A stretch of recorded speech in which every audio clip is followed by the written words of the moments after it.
And of course, this is where I embarrass myself very much. Now, I'm not sure how to say this. Are you Moana? Is that right? Yeah. Maybe. Maganana Pita. Kohomana Sapa Sanipa. Now that's as much Sri Lankan or Sinhalese that I know. But I thought today I'd like to give you a little bit of Aussie English. Because as you know, around the world, and if any of you who are wishing to come to Australia, you're going to have to learn how to understand the Aussie English. It's very, very important. So, of course, many of you may have heard this. So, we're going to say, g'day. Now, does anyone know what that means? Many of you will? Okay. So that means good morning, good afternoon. There's no sort of change between the morning and the afternoon, but it's g'day. Here, go, Mike. Now, does anyone would like to hazard a guess as to what that might mean? That means, how are you going? So you can see it's very, very important that you are able to pick up the Australian English. What you do? So that means, what are you doing? So that might just be a few of the words that you're going to learn as you embark upon the often long and hopefully pleasant process of migrating. And if it's migrating to Australia, then there's some of the words that you're going to hear on an everyday basis. But of course, I know from around the world, there's the Singaporeans have a version of English that's called Singlish. The Malaysians have a version called Minglish. The English have a version, I'm not sure what that's called. The Americans have a version of it, and even Sri Lankans have a version of English. So it's important that wherever we go in the world that we're able to speak the language. And we will see that as we go through our morning talk, that our government is intent upon people coming to Australia having a required level of English, and over time we see that that level of English, it must be increasing. So for those of you who haven't started English lessons, then probably you're not understanding what I'm talking about, or you already speak English to quite a high level.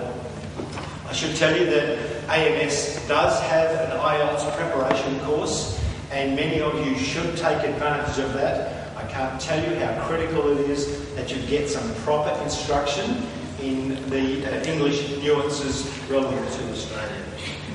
So, from an Australian perspective, we think it's the best place in the world. Everybody thinks their place is the best place, or many of us do, but we do enjoy a very good standard of living. And as an example, for me to drive 100 kilometres would probably take me less than an hour.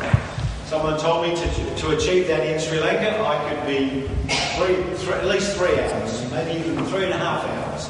So we have a much more expanded population, a much greater area of land mass that you have in Sri Lanka. We love outdoor things, and of course we have a very, very good education system. One of the other things is the growth in Australia over years. We've seen our resources industry grow tremendously, and that has had a major impact on jobs. The unemployment rate in my home state of Western Australia is about 4.2%. So that's very, very low by any standard. And look, if you consider it to the US for the moment, the US is sitting at around about the 9% or thereabouts. Not sure what the unemployment rate is in Sri Lanka, but obviously that's a bit of local knowledge. So what we want to do, I want to try and compare a few facts about Sri Lanka and Australia, because from a population perspective, they're about the same size. So we look at the population of Australia, a couple of million more, but not many more. I see here that your national sport is volleyball. Is that correct? Yes? Okay, good. I'm okay so far. And you've got a land mass of 65,000 square kilometres. Obviously, Sri Lanka is very, very diverse, because you can see there about 200 different ethnic groups throughout your country. That's quite a lot. So let's now compare Australia. Australian population is now at 22 million.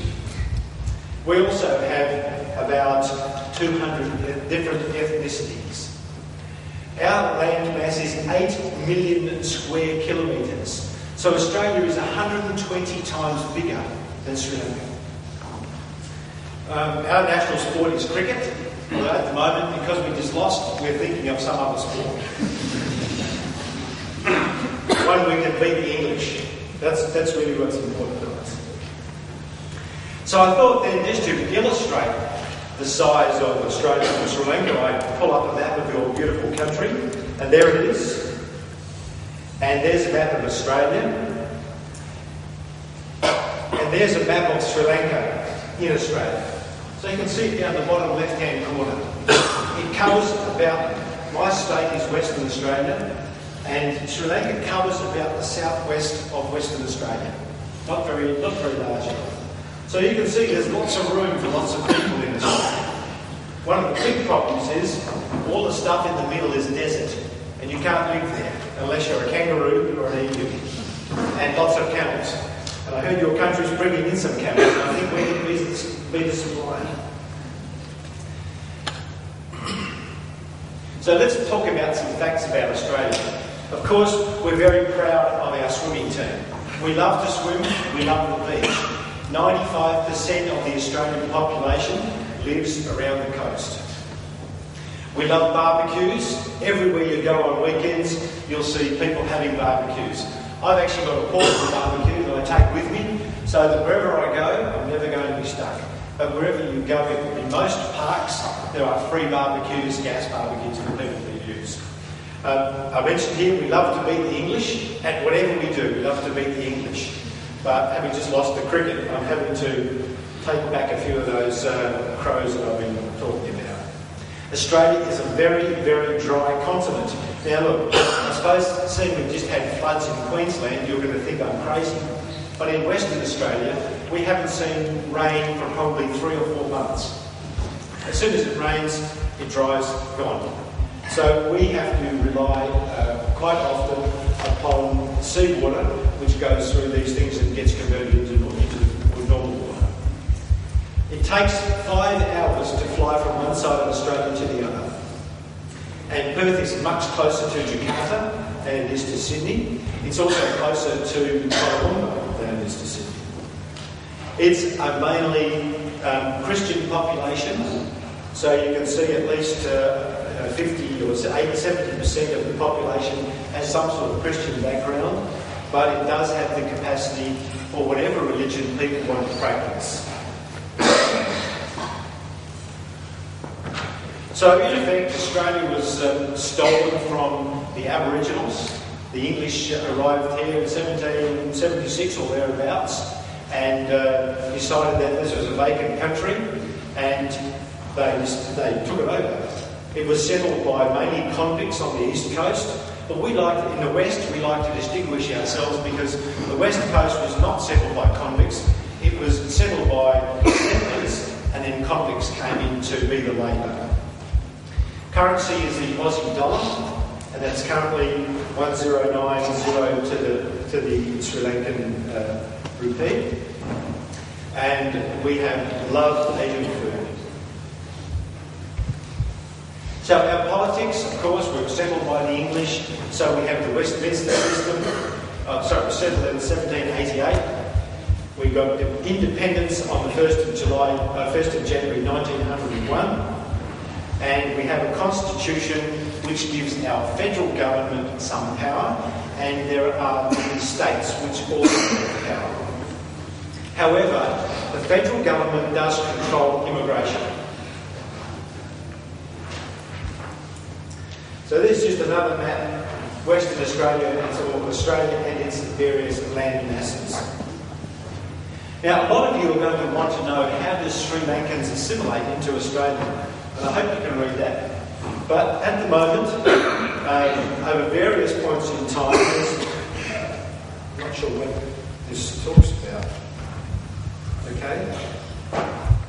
Because there's more than 100,000 Sri Lankans in Australia, I can tell you that. So I'm not sure how we arrived at this one. It must be just one over the last couple of years.